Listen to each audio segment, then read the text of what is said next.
Bonsoir Aude Mulbach. Bonsoir. Merci d'être avec nous. Vous êtes la présidente de la commission féminine de football de la Haute-Vienne.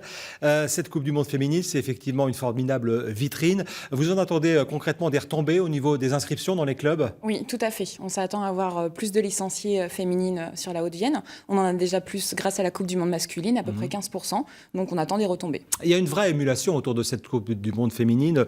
10 millions de téléspectateurs pour le match d'ouverture dimanche entre la France et la Corée du Sud.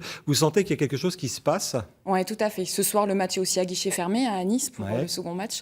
Il y a vraiment une vraie émulation. Les filles se sont préparées depuis des semaines pour se maquiller, pour savoir où est-ce qu'elles allaient regarder les matchs. Donc oui, vraie émulation.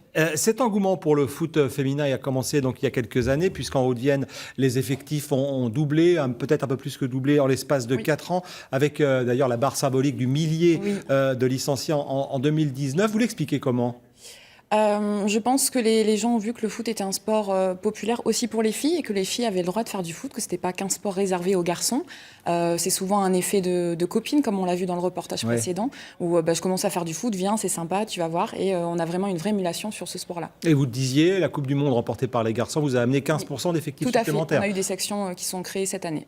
Il y a aussi de plus en plus de dirigeantes dans le foot féminin. Ça, c'est plutôt un bon signal aussi. Tout à fait. Les instances se féminisent et au niveau des clubs, il y a de plus en plus de présidentes de clubs et même de secrétaires et de trésorières. Et vous en êtes l'exemple, pas présidente, mais en tout cas. J'ai été présidente, mais oui. Bon, des arbitres féminines aussi, il commence à y en avoir. Voilà, mais on en voudrait plus parce qu'il y en a qu'une en Haute-Vienne et on lance un appel. On aimerait beaucoup qu'il y ait plus de jeunes femmes qui se lancent dans l'arbitrage. De belles carrières s'offrent à elles.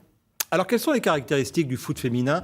On dit que c'est un sport moins athlétique qu'avec les garçons, mais peut-être un peu plus limpide, un peu moins de déchets dans le jeu? Oui, elles sont peut-être plus concentrées que les garçons. Mon coach disait qu'à l'entraînement, on est toujours très appliqué, on l'écoute. Peut-être qu'on fait un petit peu moins de chichi aussi que les garçons. De chichi? Oui, de chichi. on se roule pas trop par terre, on fait pas de chichi. Alors, cette équipe de France, vous la voyez devenir championne du monde? Oui, je suis un peu chauvine. Oui, tout à fait. Je pense qu'on a nos chances. Après, il y a des grosses équipes en face, les États-Unis, qui ont gagné quand même 13-0 face à la Thaïlande. Oui, c'est un record. Ouais, c'est un record. Oui, on a nos chances. C'est chez nous, en plus. Deuxième avantage, donc on y croit. Bon, espérons.